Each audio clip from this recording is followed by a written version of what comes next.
He'll finish. Oh, high! And now Pereira going for the finish! First ever! His nose is already bleeding. And a left hook! On the clinch and the grab. Here's that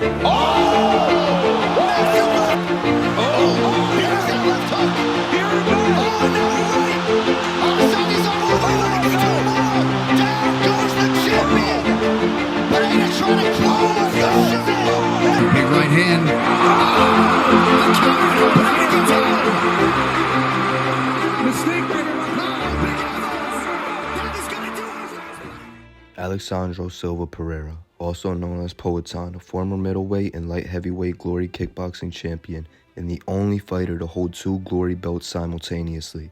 He is now one of 9 fighters to ever become a 2-division champ in the UFC, and he's done it in the quickest time with only 7 short fights, which begs the question, could Alex Pereira be our first ever 3-division champion in the UFC?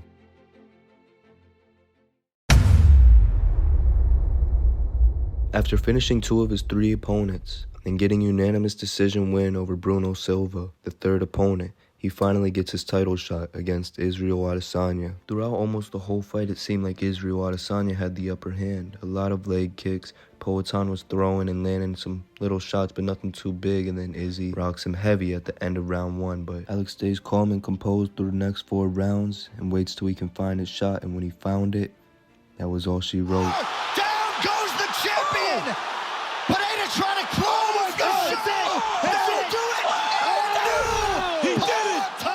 After laying claim to the middleweight title, he rematches Israel Adesanya. In their second match, Poatan looked amazing, but he rushed the finish and got finished himself. After this defeat, a lot of people didn't know where Alex Pereira was going to sit. Was he going to rematch Israel Adesanya for the 3rd time in MMA? A couple days passed, but eventually, we got the answer from Poatan himself. Bom, pessoal, como prometido, vim aqui em primeira mão no meu canal vim dar grande notícia.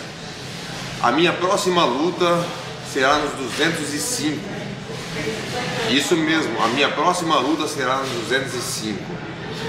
Eu acho que eu fiz a minha parte, né, nos 185, né, e agora eu me sinto muito bem para subir. A new opponent, a new weight class, a new title, a new goal. Alex Pereira gets a fresh start at 205. Everything's different here. The opponents, the skill, the style, the power, everything is different here. But Pereira's never been a guy to back down from a challenge.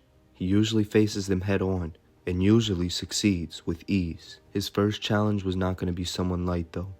The first person Israel Adesanya faced when he moved up to 205 and lost, Jan Blachowicz. He has a deep bag with an arsenal of great kicks, amazing boxing, great footwork, dominant wrestling.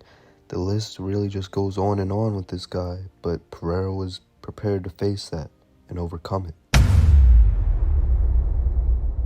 For the complete entirety of round 1, Pereira was dominated in the clinch in all grappling exchanges. Jan Blachowicz took him down to the ground, had his back for a little bit, and even put him in a couple of submissions, but Pereira stayed cool, calm, and collective, made it to the 2nd round where he could start working his hands and his kicks a lot more. However, looking for that deadly left hook, he did get taken back down to the ground. However, Pereira made it back to his feet, escaped the clinch and all grappling exchanges for the rest of the round, and started really piecing up Jan Blachowicz on the feet, denying his takedowns in all grappling exchanges, like I said, throwing low kicks, and really just piecing him up, making a tide turn, showing that he could come back from a terrible start and really adapt mid-fight. But where he really proved that to be true was in the 3rd round, denying takedowns, breaking clinches, throwing his jab, 2-piece combos, head movement, great defense, low kicks, and overall just maintained his composure to take over the fight. Jan Blachowicz did get a takedown at the end of the round, but there wasn't enough time, and Pereira came out with the win on top. After his performance with Jan Blachowicz, the questions of will he be good at light heavyweight, or is he even good enough to compete with anyone high level other than Izzy? These questions were answered. Well, all but one. And that one question left unanswered was, who's his next victim gonna be? One day short of a year from gaining the middleweight title, he is fighting for the light heavyweight title of the world. I cannot stress enough how insane it is that somebody has won 2 UFC championships in less than 1 year. Won 2 UFC championships with only 7 fights in his UFC career. No fighter could ever wish for a better start. The man is about one achievement away from entering the GOAT conversation, and that one achievement could be a 3rd belt. The conversation of a triple champ has been around for as long as double champ status has been achieved, but it's always seemed a little far-fetched. However, that far-fetched conversation is slowly becoming reality through Alex Pereira. He has showed interest in this achievement, and it's very clear that he has the skills needed to get the job done. However, one question does remain. Who would his opponent be? Jon Jones or Tom Aspinall? Currently, Jon Jones is out on an injury, and Tom Aspinall is interim champion. So if he wins against Aspinall, I don't know how many people will count that as legitimate triple champ status. However, if he has to fight Jon Jones for the title and beats Jon Jones, there is no argument who the GOAT is. And he would have done it in under 10 fights. Just take a moment to realize how insane that really is. A man with only 7 fights in the UFC has become double champ in under a year.